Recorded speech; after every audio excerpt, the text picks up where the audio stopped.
خطرناک کیٹیگری ہے دعاؤں کی. یہ ایسی دعائیں ہوتی ہیں جن کو صحیح غلط کی بھی پرواہ نہیں ہوتی. ان دعاؤں کا صحیح غلط کچھ نہیں ہوتا، قبول ہی قبول ہوتی ہیں. کچھ ایسی عجیب و غریب دعائیں بھی ہوتی ہیں کہ جن کے کرنے والے کو ان کے منہ سے نکلنے سے پہلے، بیان ہونے سے پہلے، ادا ہونے سے پہلے پتہ ہوتا ہے کہ یہ قبول ہو جانی ہے.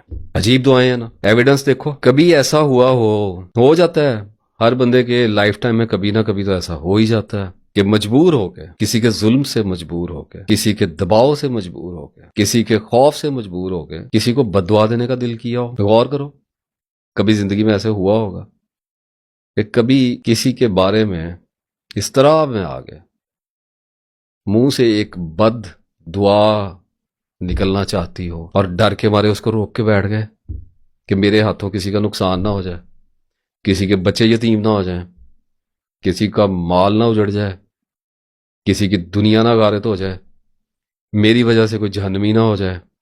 تو ڈر گئے. کیوں ڈرے تھے؟ اس لیے کہ پتہ تھا قبول ہو جانی ہے، کوالیفائی کر گئے ہوئے تھے. ایک وقت آ جاتا ہے جب اللہ کہتا ہے کہہ دے میں کر دیتا ہوں پورا، بندہ ڈر جاتا ہے. لوگ اللہ کو انڈر ایسٹیمیٹ کرتے ہیں. جو لوگوں پہ ظلم کرتے ہیں، ان کا مال ہتھیاتے ہیں، ان کے ساتھ ناانصافیاں کرتے ہیں، وہ بہت اللہ سے بڑے بے پرواہ ہو گئے ہوتے ہیں. لوگ ایزی لے گئے ہوتے ہیں. میں حیران ہو جاتا ہوں.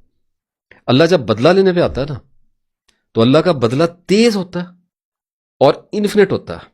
اس لیے تو اللہ نے کہا میری پکڑ جو ہے نا وہ سخت بہت زیادہ ہے، اس میں پھر فرار نہیں ہے، اس میں پھر پناہ نہیں ہے. پھر مایوس ہو کے رہ جاتے ہیں. اللہ نے کہا جب میرا عذاب آتا ہے نا تو پھر پناہ بھی نہیں مانگ سکتے. اتنی سخت مایوسی اللہ تعالیٰ نازل فرماتا ہے انسان کے اوپر. اس کے بیچارے کے بچے تھے، اس نے کمیٹیاں ڈال کے ڈالا، وہ کھا گیا، ہڑپ کر گیا، زور زبردستی سے قبضہ گروپ بیٹھ گیا آگے.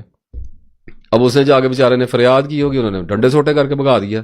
وہ بیچارہ تھانے گیا ہوگا، وہاں پہ ایسے نے رشوت کھا کے اس کو بھگا دیا. اور پھر وہ عدالت گیا ہوگا، وہاں وکیل نے پیسے کھا لیے ہوں گے اس سے، اور پھر جج نے رشوت کھا لی ہوگی، اس کی کوئی نہیں سنی گئی ہوگی. اس نام میں اس کے کاروبار کا نقصان ہو گیا ہوگا بیچارے کا. وہ اپنی رہی سی پوزیشن سے بھی غریب نیچے آ گیا، اور اس کے بچے بیچارے دباؤ میں آ گئے، اور وہ ڈپریشن کا مریض ہو گیا ہوگا. ایسے ہوتا ہے.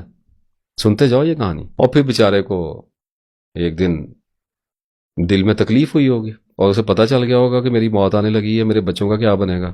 اس خوف کے کرب کے عالم میں اور اس رنجش میں اور اس رنجیدگی میں اور دکھتے ہوئے دل کے ساتھ اس کے منہ سے نکل جاتا ہے کہ یا اللہ جس نے میرے پہ ظلم کیا اس کو برباد کرتے. ہو گیا کام. کیسے روکے ہو گیا؟ اب نہیں رکتا. پھر وہ جس نے قبضہ کیا تھا وہ بھی گیا. پھر خالی وہ نہیں گئے، پھر اگر جس پہ ظلم کیا اگر اس کا کچھ نہیں رہا نا، اگر اس کی 2-3 نسلوں نے اب سٹرگل کرنی ہے اور دھکے کھانے ہیں تو ظلم کرنے والے کے اوپر بھی اتنا ہی چکا چلنا ہے. ایسے نہیں ہوتا. پھر نسلیں ادھر بھی اجڑتی ہیں. لوگوں کو اللہ بدلے دیتا ہوا دکھائی نہیں دیتا. آنکھ دیکھنے والی ہو جائے نا تو سوال باقی نہیں رہتے. تو اگر کوئی میرا سنتا ہے میری بات، جو کسی ظلم میں ہے، جو کسی کے ساتھ زیادتی میں ہے، جو کسی کی زندگی پہ چھایا ہوا ہے کلنک بن کے، جس نے کسی کو رلایا ہوا ہے، ڈر جاؤ اللہ سے، پلٹ آؤ، توبہ کر لو، درمان کر لو، زندہ ہو. ابھی اجاڑے نہیں گئے، ابھی فیصلہ نہیں دیے گئے، اس سے پہلے درمان کر لو. کچھ غلطیوں کے مداوے ہوتے ہیں اور کچھ گناہوں کے پھر کچھ کفارے نہیں ہو سکتے. It's not something like it's never too late. Sometimes it's too late my dear viewers, some time it's too late. اگر کوئی کر رہا ہے تو ابھی وقت ہے نا، ابھی نکل جاؤ. ظلم نہ کرنا، اللہ تعالیٰ معاف نہیں کرتا.